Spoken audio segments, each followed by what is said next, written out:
ఆమేన్. హల్లెలూయా. ప్రభువైన యేసుక్రీస్తు వారి మితిలేని కృప సదా మనకు తోడే నడిపించుండగా ఈ ఆధ్యాత్మిక వసంతములో ప్రేమపూర్వకముగా ఆహ్వానిస్తున్న ఈ పరిశుద్ధ వారంలో 4వ దినముగా ఇది గమనించి ఆ ధ్యానములో ముందుకు సాగుదాం. ప్రభువు మమ్మల్ని దీవించునుగాక. ప్రార్థన చేసుకుందాం. ప్రేమ నమ్మకము గల తండ్రి, కృపగల ఆధ్యాత్మిక వసంతంలో నాయన యెరూషలేము ప్రవేశం చేసిన ఈ యొక్క 4వ దినమును నాయన మీరు మమ్మల్ని దర్శించమని మేలు దయచము.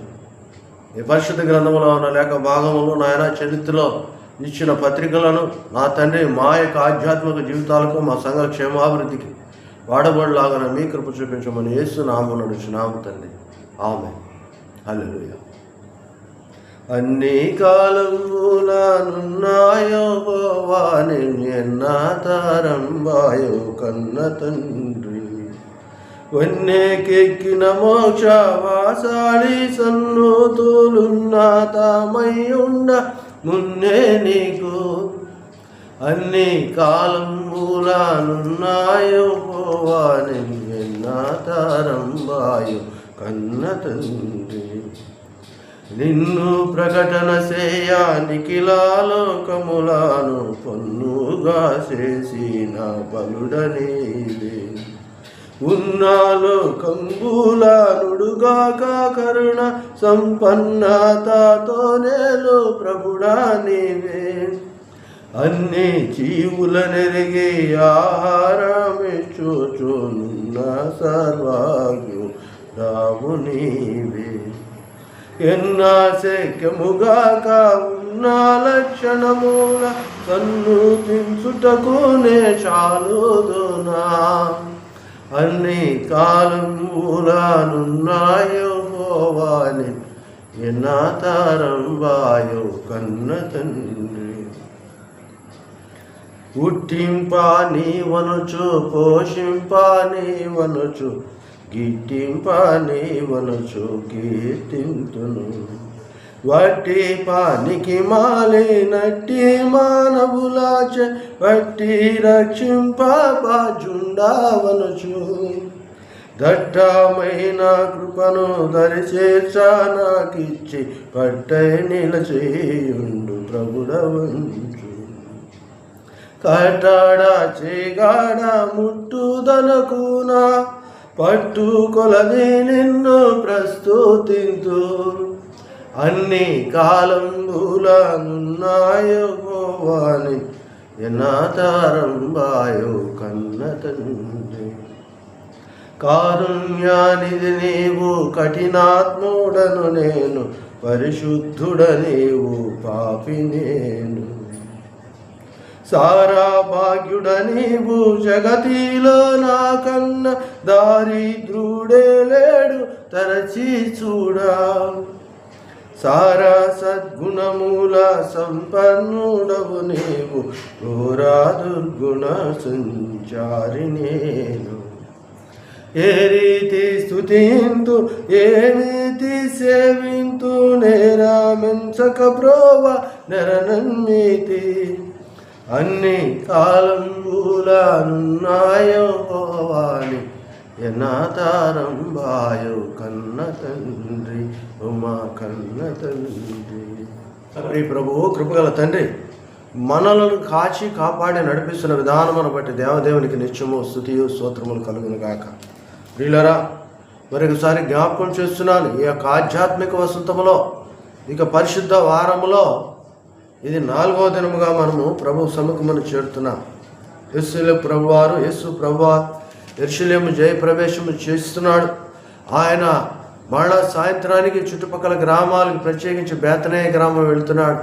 మళ్ళా ఆయన తిరిగి ఉదయకాలమున వస్తున్నాడు. ఈ కోవలోనే ఈ యొక్క 4వ దినమున జరిగిన సందర్భాన్ని మనం చూసినట్లయితే మత్తయి సువార్త 23వ అధ్యాయములో ఈ శాస్త్రులను పరిచయులు మోషే అగ్రపీఠముల మీద కూర్చొని యేసు ప్రభు వారిని శోధించటం మనం చూస్తాం. ఇవన్నీ క్లుప్తముగా మనము తెలిసిన విషయాలే, ప్రతి సంవత్సరం ధ్యానం చేస్తున్న విషయాలే కాబట్టి వీటిని మనం చూసినట్లయితే విందులలోను సంత వీధులలోను ఇక్కడ మేమే విశ్వాసులుగా పెద్దలుగా కనిపించుకోవాలని యొక్క శాస్త్రుల యొక్క పరిచయాల యొక్క ఆలోచన క్రమములు, వారి యొక్క స్థితిగతులు మనం చూస్తాం. ఈ యొక్క స్థితిగతులలో, ఈ యొక్క పరిస్థితులలో ప్రభువుని వారు శోధిస్తూ ఉంటే ప్రభు అంటున్నాడు మత్తయి సువార్త 23వ అధ్యాయం 12వ వచనములో, తన్ను తాను హెచ్చించుకున్నవాడు తగ్గించబడను, తన్ను తాను తగ్గించుకున్నవాడు హెచ్చించబడును. ఇక్కడ మోషే ధర్మశాస్త్రమును బోధించుచు మార్గదర్శకులైన ఈ యొక్క శాస్త్రులను, పరిచయులను, లేదు వివిధ రకాల తెగల ప్రజల మీద మోయే శక్యము కాని భారము మోపుచు ప్రతిదీ ధర్మశాస్త్రము చొప్పునని వారి స్వఉద్దేశాలను కూడా వారి మీద బలవంతమైన రుద్దుతో అగ్రపీఠములు కోరుకొనుచున్నారు. ప్రథమ స్థానములను వారు చేజిక్కించుకునేలాగా బోధిస్తున్నారు. కనుకనే ఇక్కడ ప్రభు అంటున్నాడు, మీలో మీరు ఎవరైతే తగ్గించుకొని జీవిస్తారో వారే హెచ్చించబడతారని వాక్యం స్పష్టంగా సెలవిస్తున్నది. దీని గురించి ఆయన డైరెక్ట్గానే చెప్తున్నాడు. ప్రభు ఎక్కడ ఇండైరెక్ట్గా మాట్లాడలేదండి. 13వ వచనం, అయ్యో వేషధారులైన శాస్త్రులారా పరిచయులారా అంటున్నాడు. శాస్త్రులారా పరిచయులారా. మరలా 15వ వచనం అంటున్నాడు, అయ్యో వేషధారులైన శాస్త్రులారా పరిచయులారా అని మీరు అంటున్నాడు. మీరు పాటించకుండానే వాళ్ళని పాటించమని చెప్తారని చెప్తున్నాడు. మీకు గమనించండి, 23వ వచనంలో కూడా మళ్ళా అదే అంటున్నాడు అండి, అయ్యో వేషధారులైన శాస్త్రులారా పరిచయులారా. ఒక్కొక్కటి వారి వేషధారంలోను, వారి అర్పణల్లోను, వారి జీవితాల్లోనూ, వారి యొక్క కుటుంబాల్లోనూ, వారి యొక్క వ్యక్తిగతంలోనూ వేషధారణం అన్నది కానీ నిండు హృదయముతో వారిని చూయించుకోలేకపోతున్నారు. మనం గమనించినట్లయితే 27వ వచనానికి వచ్చేసరికి అసలు మహాబాధకరమైన విషయం ఏమిటంటే, అయ్యో వేషధారులైన శాస్త్రులారా పరిచయులారా మీరు సున్నము కొట్టిన సమాధులను పోలి ఉన్నారంటాడు. అవునండి, సున్నము కొట్టిన సమాధి నిర్జీవమైన దేహంలోన కుళ్ళిపోయి పనికిరాని పరిస్థితిలో ఉన్నది, మట్టిలో మలిసిపోతుంది. కానీ పైన చుట్టానికి విలువ కలిగిన వెలగల రాళ్ళతో కళకళలాడుతుంది. ఇప్పుడైతే, గతంలో అయితే దాన్ని చక్కగా డెకరేట్ చేసి పెట్టేవాడు. ఏదేమైనా కానీ సమాధికి చూపించిన ప్రాముఖ్యత in outer appearance, not inner appearance. లోనున్న ఆ యొక్క కుళ్ళుకి, ఆ మట్టిలో కలిసిపోయి ఆ దేహానికి ఏమీ చేయలేరు. కానీ పైన ఉన్న సమాధికి చేస్తున్న ఆ డెకరేటెడ్ లైఫ్, వేషధారణ సంబంధమైన జీవితాలు దిగో లోపల వెలుపలని ప్రభు చూపిస్తున్నాడు. కింద 29లో కూడా అదేమో ఆయన నొక్కి వక్కాణిస్తున్నాడండి. అయ్యో వేషధారులైన శాస్త్రులారా పరిచయులారా మీరు ప్రవక్తల సమాధులను కట్టించచ్చు, నీతిమంతులు గోరీలను శృంగరించచ్చు. Now it is going on. ఇప్పుడు మనం చూస్తున్నాం సమాధులు కట్టించటము. ఎవరి దైవ సేవకులే, దైవజనులు ఆ సమాధుల చుట్టూ తిరగటము, గోరీలు కట్టించటము, వాటిని అలంకరించటము. మోసపోకుడి, దేవుడు వెక్కిరించబడను. మనుషుల ఎదుట పితరులను గౌరవించినట్లు, పెద్దలను ఆశ్రయించినట్లు, అనుకరించినట్లు ఉన్నది. కానీ వీరి మనస్సులు అసలు యేసు ప్రభు వారికి దూరముగా ఉన్నాయి. కనుకనే ఆయన అంటాడు, చాలా నొప్పించుకోదగిన మాటలు మనం గమనించినట్లయితే ఈ యొక్క మత్తయి సువార్త 23వ అధ్యాయము 33వ వచనం నేను చదువుతున్నాను, జ్ఞాపకం చూస్తున్నాను చూడండి. సర్పములారా సర్ప సంతానమా, 23వ అధ్యాయం మత్తయి సువార్త 33వ వచనం. సర్పములారా సర్ప సంతానమా నరక శిక్షకు మీరెలా తప్పించుకుంటారు? నరక శిక్షను యేసు ప్రభువారే స్వయంగా అంటున్నాడు. బోధించేవాళ్ళు మీరు, మార్గదర్శకులు మీరు, న్యాయము తీస్తున్నది మీరు, ఆజ్ఞలు ఇస్తుంది మీరు. మీరే మార్గము తప్పితే మీరు ఎలా తప్పించుకుంటారు? మీరే మార్గము తప్పితే మీరు ఎలా తప్పించుకుంటారు? అవునండి, చాలాసార్లు బోధకులమైన కఠినమైన తీర్పు పొందకుండా ఉండాలని యాకోబు అయితే బోధకులు కాకుడే అంటాడు. బోధకులు కావద్దంటే రక్షించవద్దని కాదు, కానీ మీరు మోయే శక్యము కాని బరువులు ఈ యొక్క విశ్వాసులపై, ప్రజలపై పెడుతున్నారు. ఇక్కడ ఎంత దాకా తీసుకెళ్ళాడంటే సర్పములారా సర్ప సంతానమా అంటాడు. యోహాను కూడా, బాప్తిస్మిచ్ యోహాను గారు కూడా మనకు బాగా తెలుసు. మత్తయి సువార్త 3వ అధ్యాయాన్ని మనం గమనించినట్లయితే అక్కడ ఆయన దగ్గరకు బాప్తిస్ము తీసుకొచ్చడానికి ఆయన దగ్గరకు వచ్చిన ఆ యొక్క వ్యక్తులను చూచి స్పష్టమైన మాట. మత్తయి సువార్త 3వ అధ్యాయము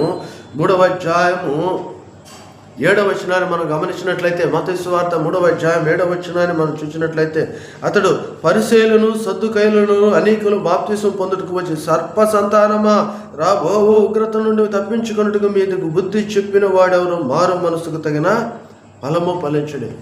సర్ప సంతానం అని అప్పుడే చెప్పాడు ఆయన. అనగా బోధిస్తున్నారు కానీ వారు చేయటం లేదు. రాబో ఉగ్రత, దేవుని యొక్క ఆ భయంకరమైన తీర్పు దినాన్ని మీరు తప్పించుకోవడానికి ఎలా ప్రయత్నం చేస్తున్నారు? మారండి. మనసు మారితేనే కానీ మీరు ఈ ఉగ్రత నుంచి తప్పించుకోలేరు.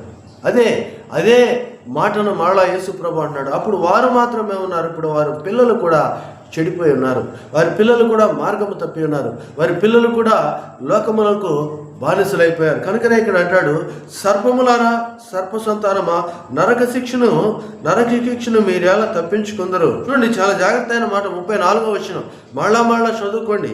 34వ వచనం అంటాడు, అందుచేత ఇదిగో నేను మీ యొద్దకు ప్రవక్తలను, జ్ఞానులను, శాస్త్రులను పంపుచున్నాను.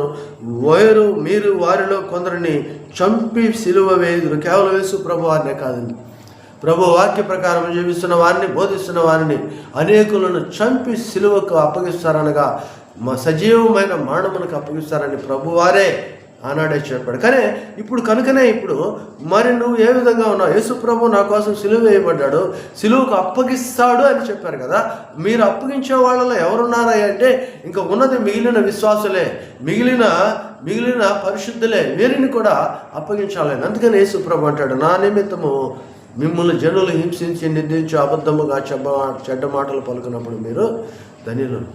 పేతురైతే ఒక అడుగు ముందుకేసి, ఇదిగో ఇక మీదట జీవించు కాలము మనుజాశలు చొప్పున గాక దేవుని ఇష్ట ప్రకారం నడవాలని నిన్ను నువ్వు యేసు ప్రభు వారికి సమర్పించుకొనమని సెలవిస్తున్నాడు. కనుక ఈ యొక్క ఆధ్యాత్మిక వసంతంలో ఈ పరిశుద్ధ వారంలో 4వ దినము ఈ క్రమ ప్రకారం ఈ 40 దినముల కార్యక్రమంలో వాక్యం ఏమి సెలవిస్తుందంటే, ఇదిగో మిమ్మల్ని కూడా చంపడానికి, సిలువకు అప్పగిస్తానికి వారు సిద్ధంగా ఉంటారు. దీనిని బట్టి మనము వేదన చెందాల్సిన పని లేదు.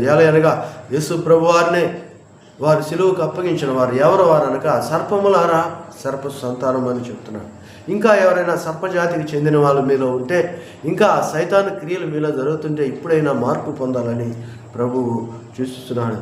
35వ వచనంలో అంటున్నాడు, నీతిమంతుడైన హేబేలు రక్తం మొదలుకొని బలిపీఠమునకును దేవాలయమునకును మధ్య మీరు చంపిన బకరయ్య కుమారుడుకు జకరయ్య రక్తం వరకు భూమి మీద చిందింపబడిన నీతిమంతుల రక్తమంతయు మీ మీదకి వచ్చును. ఇవన్నీ ఈ తరము వారికి వచ్చునని మీతో నిశ్చయముగా చెప్పు. ఏ తరం అంటే మన తరమేనండి. ఈ రోజుల్లో మనకున్నంత వాక్యము, మనకున్నంత జ్ఞానము, మనకున్నన్ని ఫెసిలిటీస్ ఎవరికి లేవు.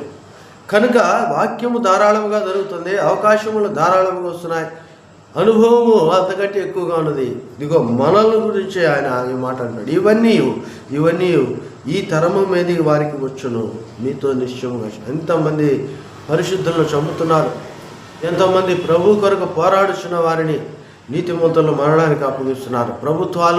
ప్రభుత్వేతర శక్తులు ఇదిగో ఆయా రకములుగా ఉన్నవారి బలవంతము ఎవరి మీద అంటే క్రైస్తవ లోకం మీద, క్రైస్తవ విశ్వాసుల మీద. అందుకని అంటాడు, నీతిమంతుల రక్తము మీ మీదికి వచ్చును, మౌనంగా ఉంటున్నా మీ మీదికి వచ్చునని నిశ్చయముగా చెప్తున్నా అంటాడు. నువ్వేం చేయాల్సిన పని ప్రభువుకు మొరపెట్టు.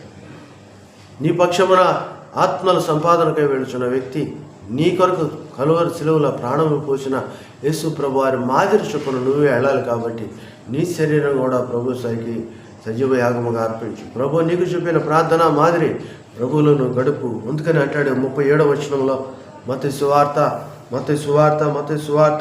23వ అధ్యాయం 37 యెరూషలేమా ప్రవక్తలను చంపుచు నీ యొద్దకు పంపబడిన వాడిని రాళ్లతో కొట్టుచును ఉండుదానా, కోడి తన పిల్లలను రెక్కల కింద చేర్చుకున్నా అలాగనే నేను నీ పిల్లలను ఎన్నో మార్లు చేర్చుకునవలని ఇంటిని కానీ మీరు వల్లకున్నారు. ఇదిగో మీ ఇల్లు మీకు వేడబడి ఉన్నది.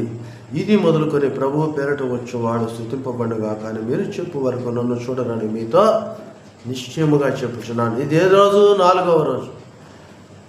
ప్రవక్తల పిల్లలను చంపుదానా యెరూషలేము ఎన్నిసార్లు పరిశుద్ధ పట్టణమే కానీ ప్రభువు మీద తిరగబడుచున్న పట్టణము. పరిశుద్ధమైన వ్యక్తివే, ప్రభువు యొక్క వ్యక్తివే అనుకుంటున్నావు, కానీ ప్రభువు మీద తిరుగుబాటు చేస్తున్న వ్యక్తి అయిపోతున్నావు. నీతిమంతుడివే కానీ స్వనీతిగా మార్చుకుంటున్నావు. కనుకనే ప్రభు అన్నాడు, నీ పాపము నీ మీద వదులుతా, ఇది నేను ఎంతవరకు క్షమించనంటే మరణాను నన్ను స్తుతించే వరకు. గమనించండి, ఆదివారం దినమును మనం జ్ఞాపకం చేసుకున్నాం. యేసు ప్రభువారు యేసు ప్రవేశం చేస్తుంటే జయము జయము హోసన్న హోసన్న ప్రభు పేరట వచ్చేవాడు స్తుతించబడునుగా కానీ అరిసి కేకలు వేసిన ఆ కేకలే మళ్ళా ఈ 4వ దినమున 38వ దినమున మనం వింటున్నాం. ప్రభు అడుగుతున్నాడు, స్పష్టంగా ప్రత్యక్షంగా అడుగుతున్నాడు. ప్రభు మరి నీ పరిస్థితి ఏంటి? ఈ అరిచిన వాళ్ళలో నువ్వు కూడా ఉన్నావు. ఆ రోజు మట్టలు పరిచారు, ఈరోజు మట్టలు లేవు. ఆ రోజు గుడ్డలు పరిచారు, ఈ మీదిన దినాలు గుడ్డలు లేవు. అనగా ఆచారయుక్తమైన ఒక కార్యక్రమంలో నువ్వు పాలిభాగస్తుడు అయ్యేమేమో కానీ ఈ పరిచయలు శాస్త్రుల వలె ప్రభు బిడ్డ వలె నువ్వు ఉండలేకపోయావు. ఎందుకు ఉండలేకపోయావో ఒకసారి పరిశీలన చేసుకో.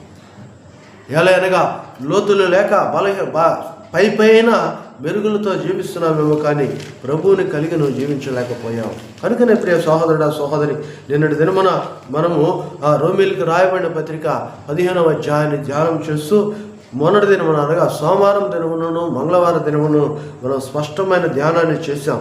మీరు బలవంతులు బలహీనులు ఉన్నారు, వాళ్ళని మార్చి మీలోనికి మీరు వాళ్ళని నడిపించాలి, అప్పుడు నాకు సంతోషమని ప్రభు చెప్పాడు. కానీ ఇక్కడ జరుగుతుంది ఏంటి? నీతిమంతులు పరిచయులు శాస్త్రులైన వారు లేదు ఈరోజైతే విశ్వాసులైన వారు సేవకులైన వారే వారు ప్రభువునకు వ్యతిరేకంగా ఉన్నారు, కానీ ప్రభు మార్గంలో వాళ్ళు లేకుండా ఉన్నారు. ప్రభు పేరట వచ్చి వాడిని హింసిస్తున్నారు, కానీ ప్రభువుని కలిగి ఉండలేకపోయారు. కనుకనే వాక్యము స్పష్టం, మనం మారాలి, ప్రభువులోనికి అనేకులను నడిపించాలి. కనుకనే ఈ దినమున రోమీలకు రాయబడిన పత్రిక 15వ అధ్యాయం మనం గమనించినట్లయితే 13వ వచనం నుంచి, కాగా మీరు పరిశుద్ధాత్మ శక్తి పొంది విస్తారముగా నిరీక్షణ గలవారుటకు నిరీక్షణకర్తకు దేవుడు విశ్వాసము ద్వారా సమస్త ఆనందముతోనూ సమాధానముతోనూ మిమ్మల్ని నింపును గాక అని నేను ముగించాను. ఆ నింపుదల దేనికోసమయ్యా అంటే కింద రాస్తున్నాడు, నా సహోదరులారా, మీరు కేవలము మంచివారును సమస్త జ్ఞాన సంపన్నులను ఒకరికి ఒకరు బుద్ధి చెప్పుకొని సమర్థులై ఉన్నారని నా మట్టుకు నేను మిమ్మల్ని రూఢిగా నమ్ముచున్నాను. మనం ఇక పాపము జోలికి పోకుండా ప్రభువులో ఉండటానికి, ప్రభువులో మనం అంటుకట్టబడటానికి ఈ ముందు నేర్చుకున్న ఇక 14 అధ్యాయంలో మన యొక్క జీవితాలను పరిశీలించుకొని ప్రభు ఇచ్చిన ధన్యతను బట్టి మనము గొప్పవారం అంటున్నాం. ఆలోచించండి, క్రీస్తుతో కూడా ఉండి క్రీస్తుని అనుకరించిన శిష్యుల యొక్క బోధలు వారిని సమక్షంలో ప్రభు చెప్పిన మాటల కంటే బహుశ్రేష్టమైన స్థితిలో ఈ దినమున మనల్ని ప్రభు నిలబెట్టాడు.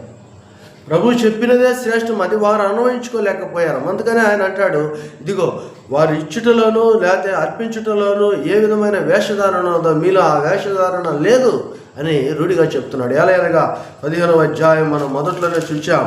ఇదిగో మీరు బలవంతులని చెప్పాడు ఆయన, బలవంతులమైన మనమని చెప్పాడు.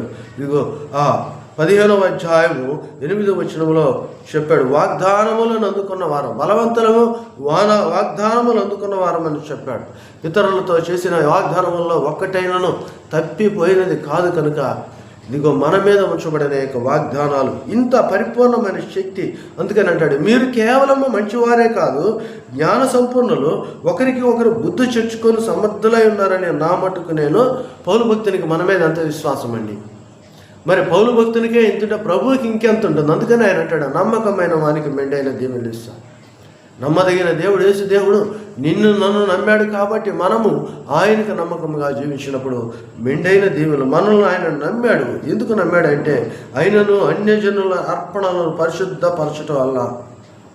అన్యజనులు అర్పణ, ఇక్కడిచ్చే డబ్బులు కాదు, ఇక్కడిచ్చే ధాన్యం కాదు, ఇక్కడిచ్చే వస్తువులు కాదు, కానీ మనుషుల అర్పణ కావాలి. కానుకలు స్వీకరిద్దామంటే ధనం మాత్రమే వస్తుంది, ప్రథమ ఫలాలు స్వీకరిద్దామంటే వస్తువులు కాయలు పండ్లు ఎలా చూస్తాం. కాదు, అర్పణ. మొదటి అర్పణ ఏంటంటే ప్రభు మనల్ని అంటున్నాడు, సజీవ యాగములుగా మీ శరీరములను సమర్పించుకొనుడి. క్రీస్తుకు అర్పణ కావాల్సింది ఏమిటి అంటే మన శరీరము. క్రీస్తు శరీరం అందు శ్రమపడిన కనుక మనమును అట్టి జీవితాన్ని ప్రభువుకు అందించే బిడ్డలుగా ఉండాలి.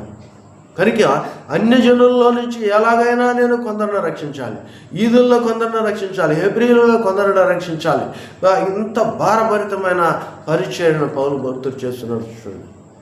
ఇటువంటి నమ్మకత్వమైన పరిచర్యను చేస్తూ ఆయన అంటున్నాడు, అన్యజనులు అర్పణను పరిశుద్ధాత్మ వలన పరిశుద్ధపరచబడి ప్రీతికరమగునట్లు నేను సువార్త విషయమై యాజక ధర్మము జరిగించుచు దేవుని చేత నాకు అనుగ్రహింపబడి కృపను బట్టి, దేవుడు నాకు ఇచ్చిన కృపను బట్టి, దేవుడు నాకు ఇచ్చిన అవకాశమును బట్టి నేను అన్ని జనులను వారిని పరిశుద్ధపరిచి వారిలో పాపం లేకుండా ప్రభువుని అంగీకరించి వారిని ప్రభువులో కలపాలి అన్నదే నా ఉద్దేశం. ఎవ్రీడే పౌలు భక్తుడు, కానీ ఇప్పుడు అన్ని జనులతో సహవాసం. ఎవ్రీడే పౌలు భక్తుడు ఇప్పుడు లోకంలో ఉన్న సర్వమానవాళిని రక్షించి ఆయన దగ్గర పరిశుద్ధ జనాంగముగా ఏర్పరచవలన యాజక ధర్మం. చూడండి ఎంత భారభరితమైన స్థితిని పౌలు భక్తుడు మన ముందు ఉంచాడు. తనను ఆచరిస్తూ తను అవలంబిస్తూ ఇదే స్థితిని మనకు కూడా ఇస్తూ క్రీస్తు శరీరము క్షేమాభివృద్ధి పొందాలని, దేవుని యొక్క మేలులు మనం పొందాలని సువార్త విషయంలో మనల్ని బలపరుస్తూ క్రీస్తునందు అతిశయించమని ఆయన చెప్తున్నాడు. 17వ వచనం మనం గమనించినట్లయితే, క్రీస్తు యేసును బట్టి దేవుని విషయమైన సంగతులు నాకు అతిశయ కారణములు కలదు. ఏలైనగా అన్ని జనులు విధేయులగునట్లు వాక్యము చేతను, క్రియల చేతను, గురుతుల బలము చేతను, మహత్కార్యముల బలము చేతను, పరిశుద్ధాత్మ బలము చేతను క్రీస్తు నా ద్వారా చేయించిన వాటిని గూర్చియే గాని మరి దేనిని గూర్చి మాటలాడ తెగింపను. వాక్యం స్పష్టం. ప్రభు నీకు ఏ టాలెంట్ అయితే ఇచ్చాడో, ఏ యొక్క వరాన్ని అయితే ఇచ్చాడో ఆ వరాన్ని నేను పెట్టి చేశాను. నువ్వు కూడా ప్రభు ఇచ్చిన వరాన్ని బట్టి నువ్వు ముందుకు సాగాలి. లేనిపోయిన కల్పన కథలు, కల్పన విషయాల వైపు నువ్వు తిరగకూడదని ప్రభు చెప్తున్నాడు. ఎలాగనగా అన్ని జనులు విధేయులగునట్లు వాక్యము చేతను, వాక్శక్తినిచ్చాడు. దాంట్లో జీవించడానికి దినాలు ఇచ్చాడు, క్రియల చేతను అవకాశాలు ఇచ్చాడు. 3వది గుర్తులు ఇచ్చాడు. నన్ను చూసిన వారందరూ ప్రభుని పోలి నడుస్తున్నాడనే గుర్తునిచ్చాడు. గుర్తుల బలము చేతను, మహత్కార్యముల బలము చేతను, పరిశుద్ధాత్మ బలము చేతను. బలం కావాలని బలహీనము కాదని మనకు ప్రభు ముందేశాడు. కనుక మన జీవితంలో ఇట్టి కృప కలిగి ప్రభు కొరకు క్రీస్తు ద్వారా నా చేత చేయించబడిన విషయంలో క్రీస్తుకు మొదట యెరూషలేము మొదలుకొని చుట్టూ ఉన్న ప్రదేశములందు ఇదిగో ఆయన తిరిగి సంచారం చేసిన ఈ యొక్క సువార్త విషయమై నేను సువార్తను ప్రకటించవలనని మిక్కిలి ఆశ గలవాడనై ఉన్నానని ఆయన 21వ వచనంలో సెలవిస్తున్నాడు. ప్రియులరా, దేవుని యొక్క చిత్తం ఏమిటంటే మనము సువార్తికునిగా మారాలని, అనగా మనలో పరిమళ వాసన రావాలని, ప్రభుతో కూడా మనం జీవించాలని, ప్రభు యొక్క పరిశుద్ధతను కలిగి ఉండాలని. ఇదిగో ఈ హేతువు చేత మీ యుద్ధకు రాకుండా నేను అనేక పర్యాలు ఆటంకపరుస్తున్నాను. ప్రభు చిత్తమైతే రేపు ధ్యానంలో దీన్ని ధ్యానం చేద్దాం. గమనించండి, ఈరోజు ఇక్కడికి ముగిస్తున్నాను. సువార్త ప్రకటించడం భారం. ఎలాగనగా సువార్త ప్రకటించే వారి పాదములు పర్వతముల మీద ఎంతో సుందరమైనవని మనం గతంలో తెలుసుకున్నాం. ఈరోజు ప్రభు మనతో మాట్లాడుతున్నాడు. ఆయనలను అంటుకట్టబడాలని క్రీస్తు ఇచ్చిన క్రియల, గుర్తుల బలమును, మహత్కార్యముల బలమును, పరిశుద్ధాత్మ బలము ద్వారా అనేకులను ఆయనలను అంటుకట్టాలని, ప్రభు కొరకు జీవించాలని, మంచి వారును జ్ఞాన సంపూర్ణులకు బుద్ధి వివేకముల సమర్థులై ఉండాలని ప్రభు కోరుతున్నాడు. ఇవన్నీ ప్రభు ఇచ్చినాయే. ఈ బహుమానంలో మనము పాత నిబంధనలో ఉన్న శాస్త్రులు, పరిచయులు, ప్రభు దినాల్లో ఉన్న పరిచయులు, శాస్త్రులు, లేదు ఆ రోజునున్న సద్దుకాయలు, లేదు హేరోదీలు, అక్కడ ఉన్న జనాంగమును పాటించలేకపోయారు. కానీ ఈరోజు నువ్వు పాటిస్తున్నందుకు ప్రభు నీ మీద నమ్మకం ఉంచి బహుమానములు ఇస్తున్నాడు. నిన్ను అభిషేకించి ఆనందపరుస్తున్నాడు. ఇటు అభిషేకమును, ఇటు ఆనందమును, దైవ వాక్య శక్తిని వ్యర్థము చేయకుండా ఇదిగో నువ్వు లెక్క చెప్పవలనని ప్రభు చెప్తున్నాడు. మత్తయి సువార్త 23వ అధ్యాయం మనం చూచాం. 37వ వచనంలోను 35వ వచనం మొదలుకొని 37 వరకు లెక్క చెప్పవలసిన వారం అయినాం. కనుక మనల్ని మనము సిద్ధము చేసుకుందాం, ప్రభు చేతికి అప్పగించబడదాం. ఈ పరిశుద్ధ వారంలో పాపం అన్నది లేనిది, సిద్ధపాటు అన్నది జీవితము, ఫలభరితమైన జీవితము, కార్యాచరణతో కూడిన జీవితంలో ప్రభుని ఎదుర్కొందాం. ప్రభు బిడలుగా జీవించుదాం. ప్రభు కృప అంతవరకు మనకు తోడై నడిపించును గాక. ఆమేన్. హల్లెలూయా. ప్రార్థన. ప్రేమ నమ్మకము గల తండ్రి, కృపగల దేవా, విరిచిన శ్రేష్టమైన సమయం పెట్టినందున ఎంతోమందికి లేని గొప్ప జీవితాన్ని మాకు ఇచ్చారు నాయనా. మీ భావాన్ని, మీ అర్థాన్ని మాకు తెలియచేస్తున్న విధానమును పెట్టినందున మేము ఇప్పుడు బలహీనులము కాదు, బలవంతులము, శక్తిమంతులము. ఎలాగనగా మీ వాక్శక్తిని, మీ క్రియల సమయమును నాయనా, మీ యొక్క ఆశ్చర్యకార్యములు, అద్భుతములు చేయడానికి గొప్ప స్థితిని మాకు ఇచ్చిన విధానమును బట్టి పరిశుద్ధాత్మ శక్తినిచ్చారు, గుర్తుల శక్తినిచ్చారు, బలమునిచ్చారు, నాయన ప్రవచన వరమునిచ్చారు. ఇటువంటి అనేక వరములు పొందుకున్న మేమందరం మీ కొరకు సువార్తను ప్రకటించు అనేకులను మీ రాజ్య పౌరులుగా చేర్చే భాగ్యం దాయిచ్చాం. ప్రత్యేకించి అన్ని జనుల మధ్య సువార్త ప్రకటించబడవలని, అన్ని జనులు మీతో కలిసి నన్ను గణపరచవలనని అన్న మీ యొక్క తాత్పర్యమును మేము కలిగి ఎరిగి జీవించు భాగ్యమును దాయిచ్చమని యేసుక్రీస్తు నామమున నడుచున్నాము తండ్రి. ఆమె తండ్రి, కుమార, పరిశుద్ధాత్మ త్రియేకదేవుడు సకలమైన దేవుడు సదా మీ కుటుంబములకు వ్యక్తిగత జీవితములకు ప్రభువు తోడే నడిపించునుగాక. ఆమేన్. హల్లెలూయా.